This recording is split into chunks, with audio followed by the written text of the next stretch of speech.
I think I could have stayed up all night listening to the stories you have from founding Spartan. Well, first of all, to your point, you are part of the motivation for the book. Joe and I are the only two people left in the business from day one.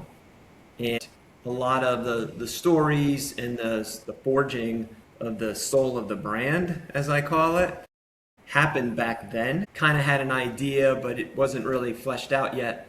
And he also wanted to do 10 of them in the first year. Of course. This is December. That's right. Yeah. Ricardo's rules of resilience. Tune in, people. Every episode is impactful. You become more burly just by listening. Let's go.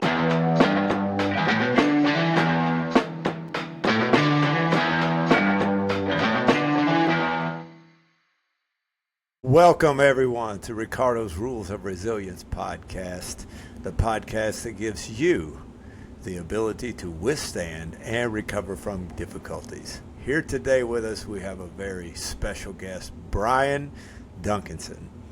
Brian was a former Division I swimmer at Northwestern University and professional adventure racer whose life was completely reignited by the grueling Eco Challenge.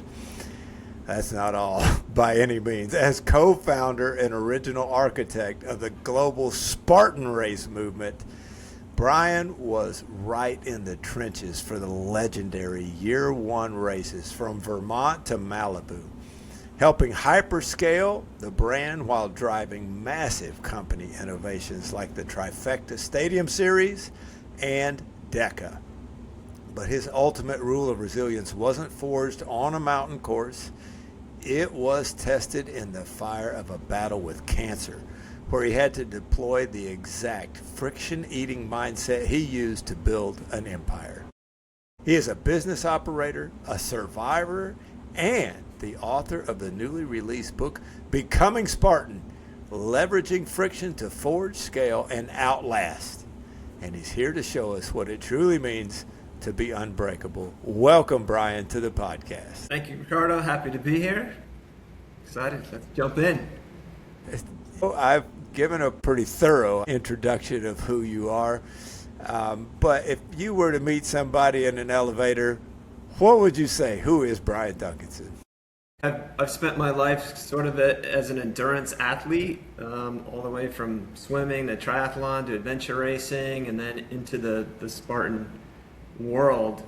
So I think it's that's sort of my forward persona, and then I've been a business guy for quite a while. I've entrepreneured my own several startups, some successful, some not successful, and then of course this journey with Joe DeSena and Spartan, which has lasted now into our 17th year of the business. And then, of course, Joe and I go back before. I'm a businessman, a father, and I just love getting out there and testing myself in whatever way possible. And you have certainly taken on the test. I really have enjoyed getting to know you. You brought me into Spartan with DECA. And started to get to know you then. Before then, there was just this nebulous name that would pop up from time to time, Brian. Who is Brian, right? And then I got to know you as a person. Most significantly was when we were at World Championships together in Florida. And I got to start hearing some of your stories. And I think I could have stayed up all night listening to the stories you have from founding Spartan. Give us just a little taste of what it was like to be in ground zero, the seminal days. How'd that come about? Well, first of all, to your point, you are part of the motivation for the book, to be upfront and real. We had that conversation there, and it just started clicking with me as I got home from that event that Joe and I are the only two people left in the business from day one, and a lot of the stories and the forging of the soul of the brand, as I call it, happened back then. And I see it sometimes now, talk to people who've been hired along the way, and not everybody has it like really inside their DNA like you do. So I thought it was a good exercise to go ahead and start recording some of the stories for everybody to go back and read as a sort of an internal tool. And then it rolled out into something more from that. I started seeing business lessons that were there, and it's interesting, some of the tactics and things that we did in the early days of Spartan have come full circle, and we're using them now in DECA. This one-to-one contact, this personal touch. Anyway, we can get into that. But going back to your question, the early days, it was crazy. Initially met with Joe in December of 2009. This is the day after Christmas in Hartford, Connecticut. And he was all fired up about, he had had a meeting with Warrior Dash and Red Frog Productions back then. And he was just trying to do a deal where they would send him some people to his death race event up in Vermont. And he went in there and saw what was going on, the buzz. They had like 20 young kids cracking away on computers on Facebook, just reaching out to people. And in that point in time, they were getting like 2,000 people at an event, which unless you were Iron Man or a big city marathon was unheard of. For a brand new crazy style event. So that kind of got him fired up and he wanted to go. So we met that December and he was like, okay, I want to do this, this, and this. Kind of had an idea, but it wasn't really fleshed out yet. And he also wanted to do 10 of them in the first year. Of course. This is December. Yeah. It's like, not like, oh, let's try one and see what happens, but I want 10. I want a whole series. So it took a couple of weeks to kind of get things fleshed out and get going on the project. And so we're talking January, February of 2010. And by that May, we put on the first event. So that's everything from, I mean, you know, you've started up businesses before, right? I mean, it's formation, it's website, it's marketing, it's what's the product going to be? And then how are we going to explain it to people? This is something that hasn't happened yet. We didn't even have the name yet. We were just like, you know, we fumbled around for several weeks, sort of honing in on what it was going to be called. And I wish I had some of the early stuff, but you know, we did get into the 300 workout was very popular back at this point in time. This is the workout that was done for the actors who were on the 300 movie. And that kind of was the fountainhead of, oh, okay, this Spartan thing, that's really cool. It's got a backstory, it's got character to it, and it's got the grit that we were looking for. And then we fought after that on, like, people wanted to call it the Spartan Challenge, the Spartan Run.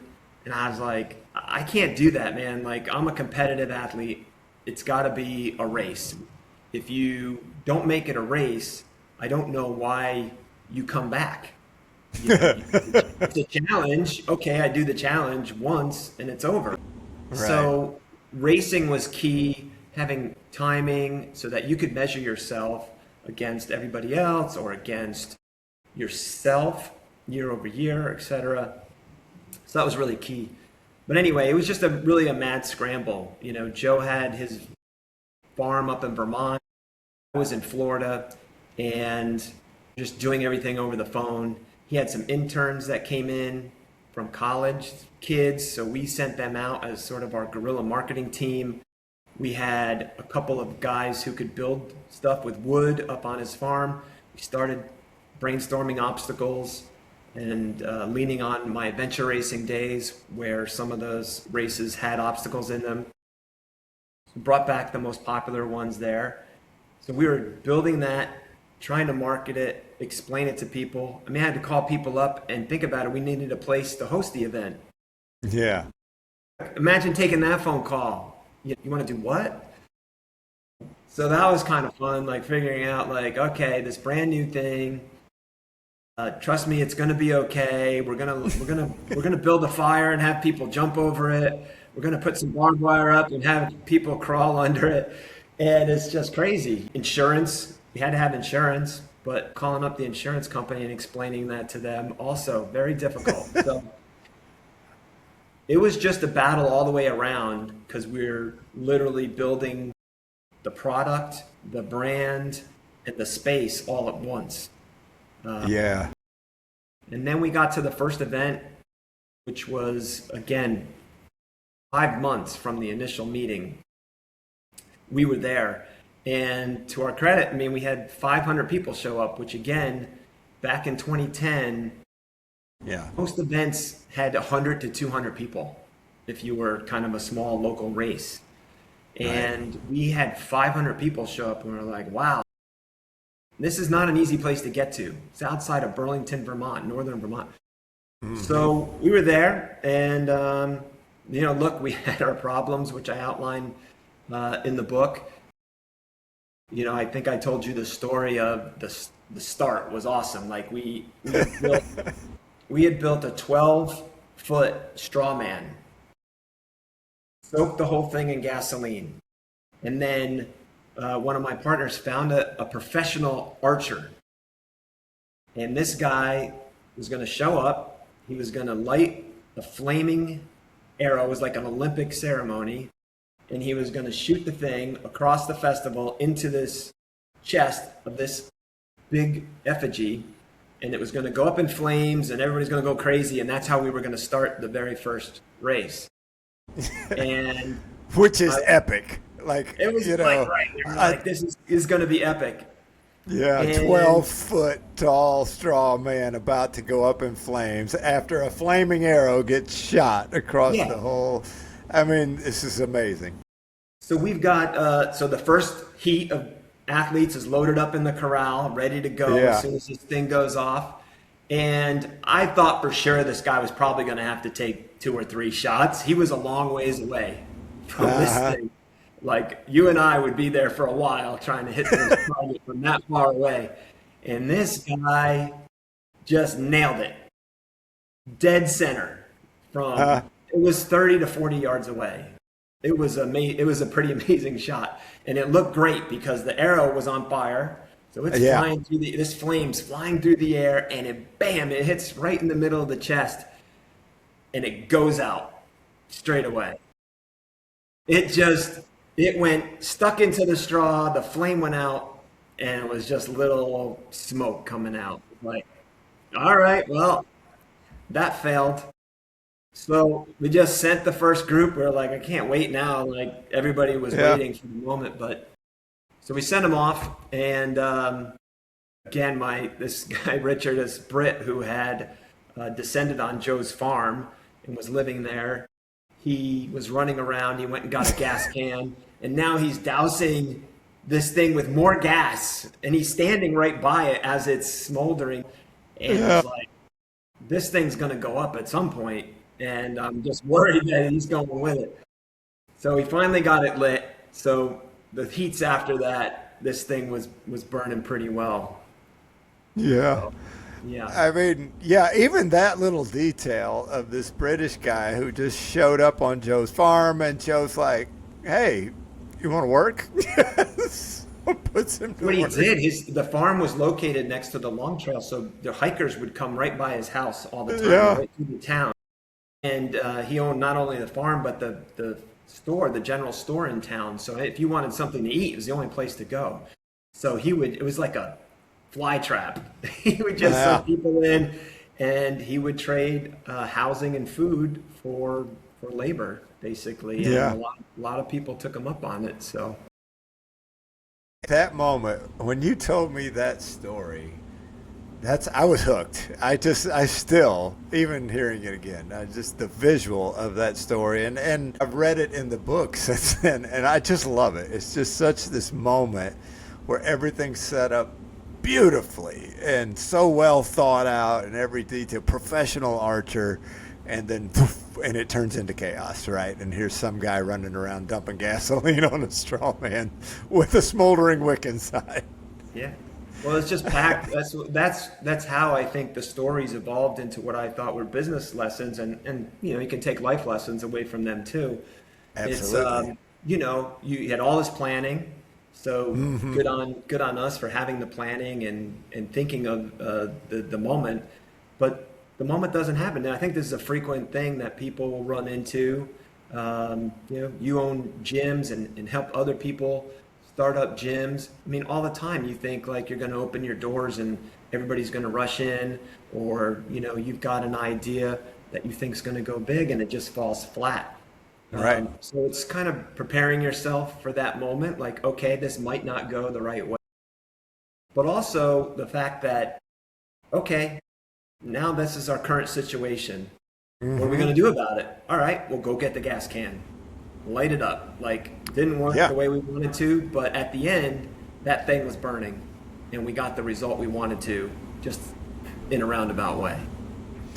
Brian, in your book, you don't just rely on lessons you've learned. You also leverage other athletes, including adventure racers, and interviews of how you leverage friction, not just overcome friction, but actually leverage it in order to propel you to success. You want to tell one of those stories for us here? So I was watching this unfold on TV, the Eco Challenge. I saw this moment live. And Ian Adamson, for your audience who may not know him, he's a 10-time world adventure racing champion. So just like, kind of like the Michael Jordan of adventure racing.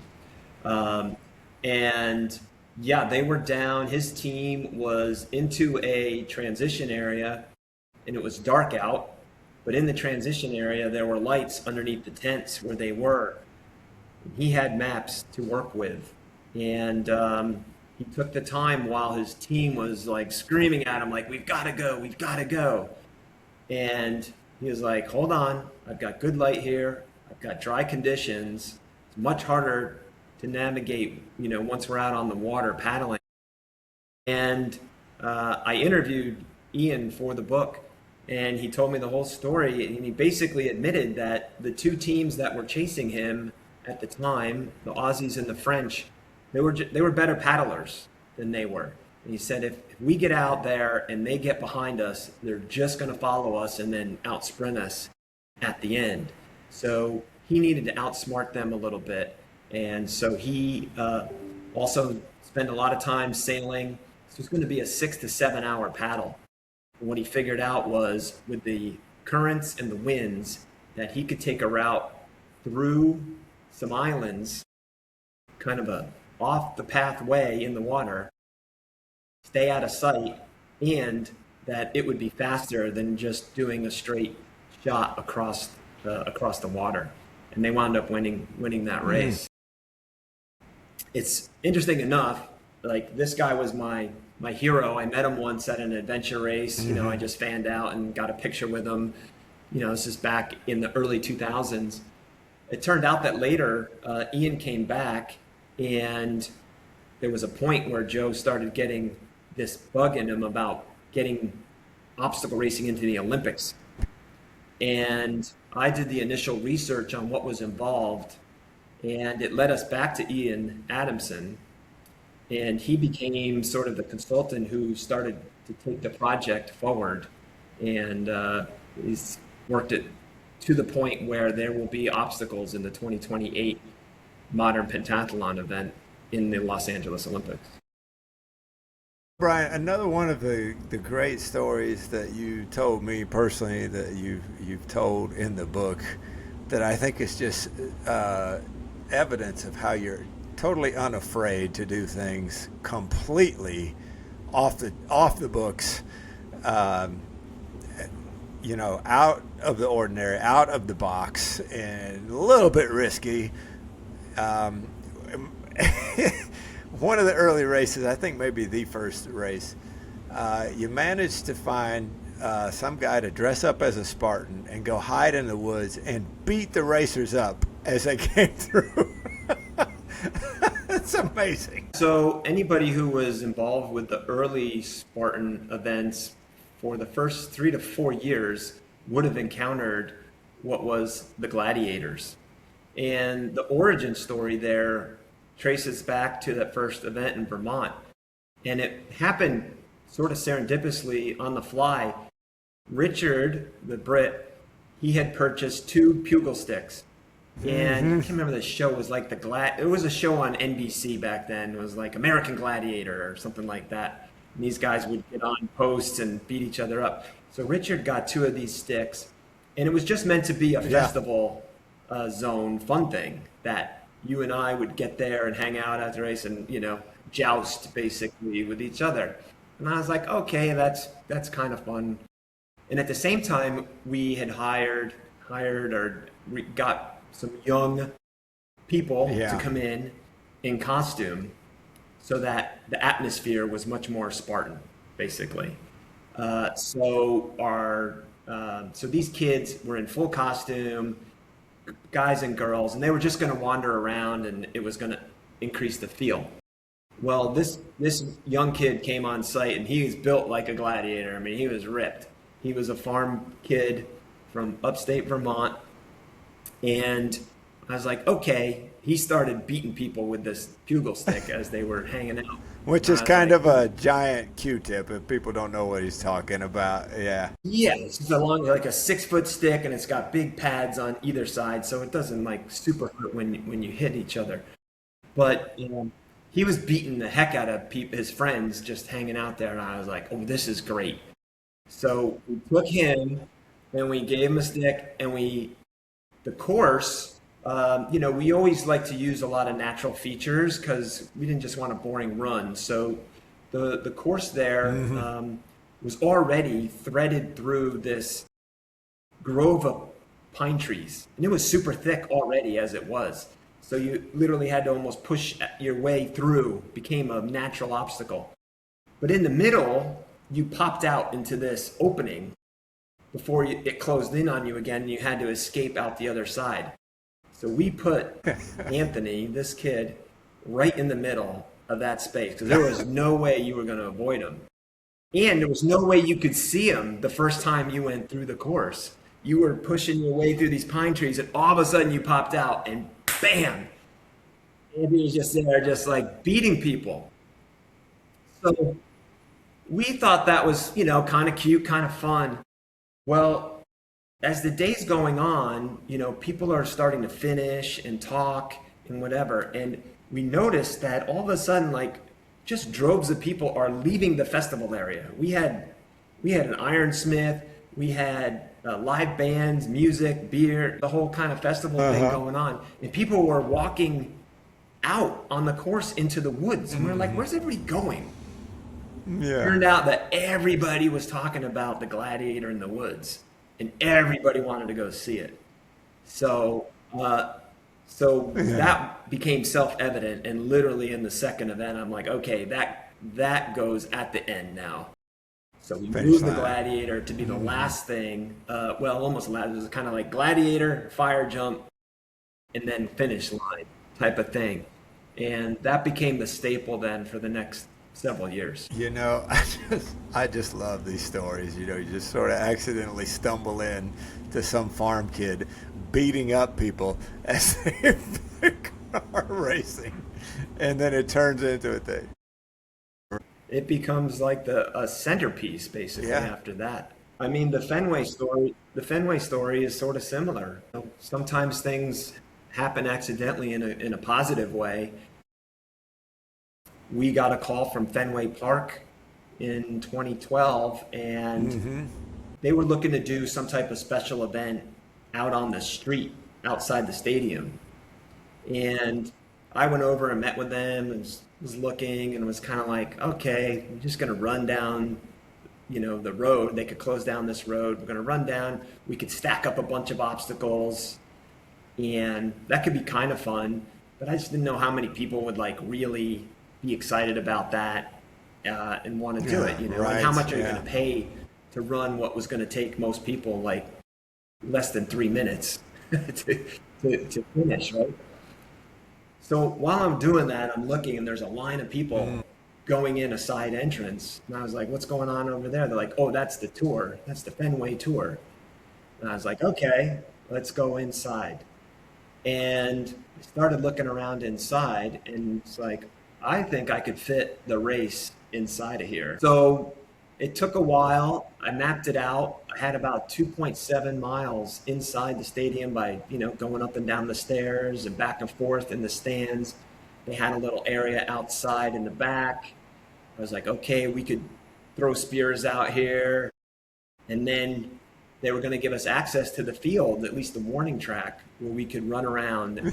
And so I just felt like, I'm from New York, so it was a little hard for me, but I get it. Like the Boston fans and that ballpark is just it's Right. iconic. And that's what the people were doing. They were paying $40 to just walk in and do a walking tour of the park. So the theory was that the park was going to sell itself. Then the only question was, in the friction that Joe and I got into, because he doesn't really follow professional sports. It's not his thing. And he, our brand was really the mud, the barbed wire, out in the woods. This was a clean environment, concrete, in the city. And I was like, well, but guess what? A lot of people live in the city, and a lot of people would love to be inside of Fenway Park and have this very intimate experience while still preserving the Spartan brand. So we had to modify a bunch of obstacles. Had to convince Joe. Right. It was a huge cost to rent the park. So it was a big risk for us at the time. But it worked out. I mean, we had 8,000 people the first year. It worked like a charm.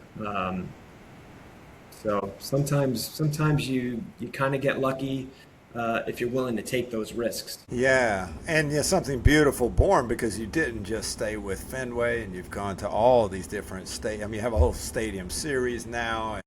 The one you brought to Indiana at Notre Dame, to be at Notre Dame Stadium, running down the tunnel and finishing the race in the end zone. I mean, anybody...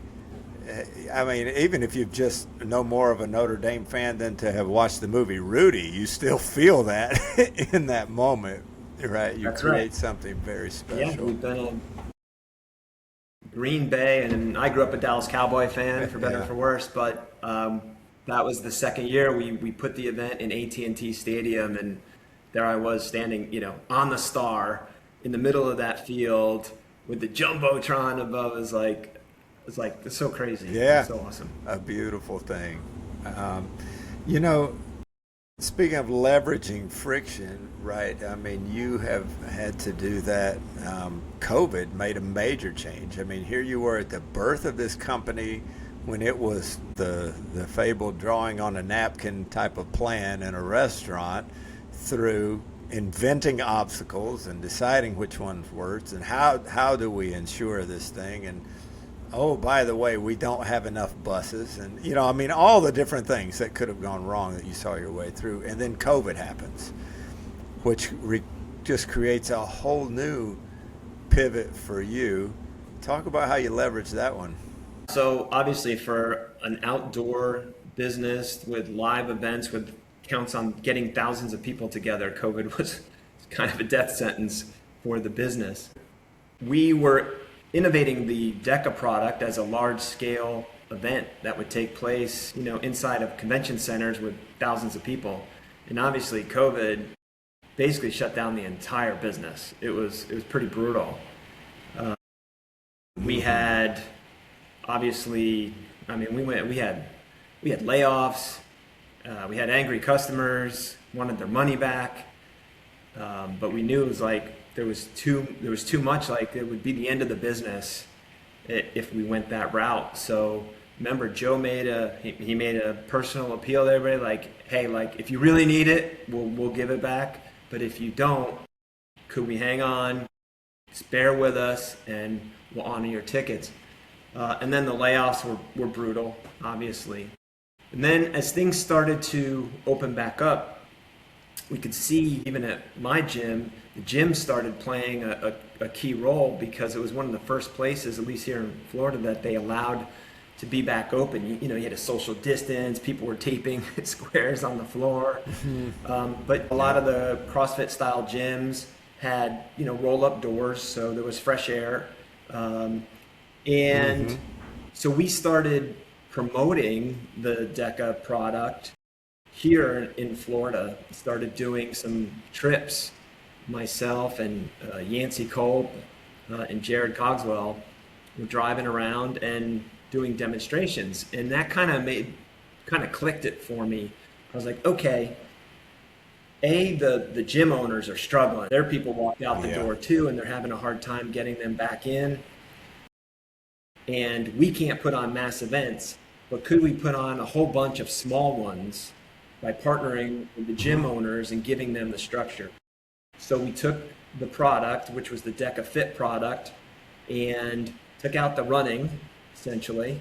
And we still had the 10 zones, and we made what is DECA Strong now.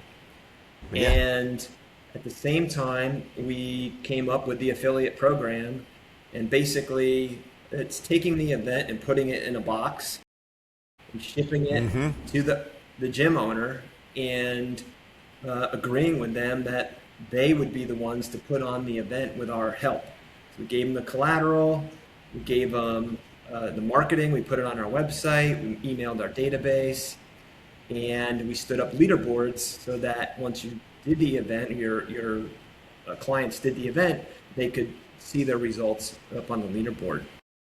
And we started charging for that, and it worked really well because people were looking for something to do.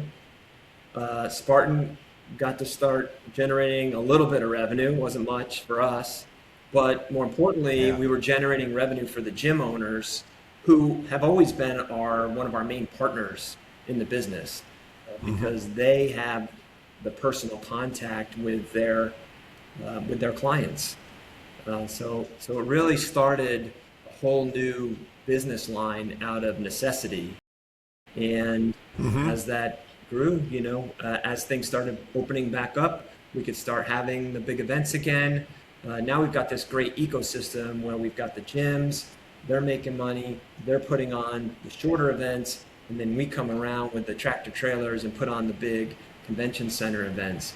And we're up to 500 affiliates worldwide now. So it's very exciting.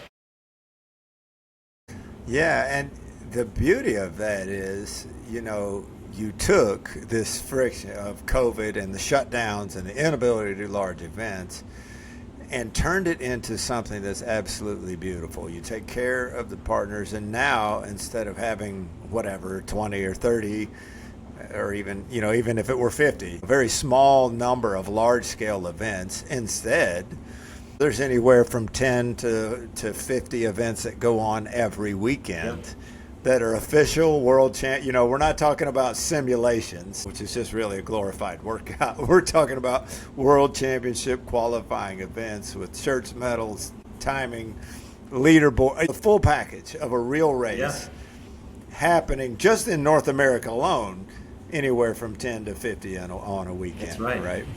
Now we've expanded internationally as well, so that's exciting. I love it when our licensee in China puts on an event and you see pictures from China of people doing the exact same thing that we're doing here, and it's just it's awesome. It's really good. That willingness to have a model now, to innovate. Now you have a model, or the Spartan has a model that the other competitors in the functional fitness space don't have, right? Because now you have gyms that are actual partners. They're actual, little mini Spartan, almost a Spartan outpost, because they're hosting official Spartan DECA events that weekend. Right. And so that's a big deal, to just totally turn something that could have been the death of it into, we have a model that nobody else has, and it's really taking off in a powerful way. Yeah, I think that anybody who's listening to this can hopefully apply some of those lessons to their context. Obviously, we have a unique business in the live event space, but if you're a gym owner or you run a software company or whatever, you can think about this, what is what is the existential thing that might come at us? Sometimes we're so busy in the day-to-day operations that if you just take a step back and think about things for a little while in terms of like, well, what could really knock me for a loop? You might come up with some innovations to move your business forward. Absolutely. And that's really, that theme is your whole book. You've taken these incredible stories and shown them as illustrations of much broader themes that are applicable to everyone. I mean, by no means is this restricted to the fitness space. It's you even make illustrations in the book for people in the marketplace and in other lines of work. That's right. Yeah. So each chapter, I tell a story. I synthesize the business lesson that I took away from it. Then I point out, I went and found other companies, big names, Uber, Patagonia, Apple, that practice some of these same lessons so that you can see it being applied to other industries. And then I end with what I call Monday morning protocols. And these are actionable things to think about, things you could do this week in your business context to try to apply these same business lessons. So if someone wants to get a hold of the book, how would they do it? I got one right here, but yes, we're up and available for pre-sale right now. So bookshop.org, barnesandnoble.com, amazon.com. We've got a hardcover, we've got a paperback, we've got the Kindle out there if you're an e-reader. And I've been working as best I can on an audio. I've had a lot of requests for audio already. It's not my forte, so it's taking a while. Actually, we'll have a Spotify, Audible version in a month or so. So you haven't let me in on this secret. Who's going to be the narrator of the book? Is it going to be you? Yes. Since it's a memoir, it's my memoir and my lessons. Every piece of advice was to do it yourself. It's also, I'm a frugal person, being Spartan. We generally don't get blessed with a lot of extra resources. So hiring Tom Hanks and getting him to record is probably a little outside of the scope of the budget. So I'm going to take the first swing and we'll see. If it goes big, I don't know, maybe Matt Damon. I don't know. We'll see. Right? Well, we knew Yancey Culp was out because he can't sit still long enough to read the whole imagine thing. Trying to get that guy inside of a booth for that long of a time. There's no way it's going to happen. Well, Brian, are there any more parting words you have for our guests today? Well, the one story I do touch on that's non-business related here is in 2014, I was diagnosed with cancer. And that was, a battle. I detail some of it in the book. And I think my takeaway from it, again, this is not really a self-help book. That's, Joe's thing. This is really meant to be a memoir with business lessons. But I think my takeaway is that some of the resilience that you build up, both from being an endurance athlete, as well as just really the whole Spartan mindset, helped me in that time. It was, it's a difficult stretch. Went through several hospital stays, both the battling in the moment and then the recovery afterward just took a lot of mental fortitude. And I think it was because of all the other things I'd done in my life that helped me get through that.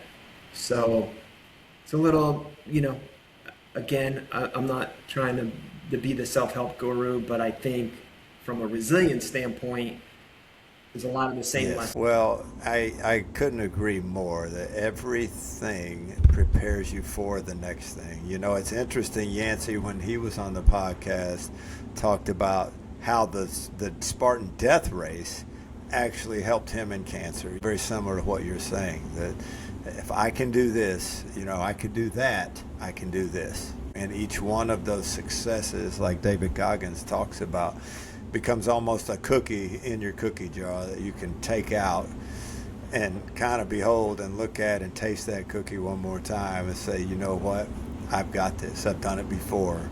I'll do it again. Absolutely agree with you. Well, Brian, thank you so much for joining us. I know our listeners are going to absolutely love hearing some of these stories of the beginnings of Spartan, but importantly, the lessons of overcoming friction. Guys, if you want to get more, I'm not a reader, but I have enjoyed Brian's book, and I think that you will as well. I know you will as well. It's Becoming Spartan, Leveraging Friction to Forge, Scale, and Outlast. Again, coming from someone who was there from the very first smoldering arrow of Spartan all the way through COVID and the foundation of DECA, as well as the Stadium Series. The book is chock full of great lessons, not only his stories, but also people he's interviewed for the book. You definitely want to get a hold of that. And we appreciate you listening today. Thank you for listening to Ricardo's Rules of Resilience, the podcast that equips you to withstand and recover from difficulties. Be resilient.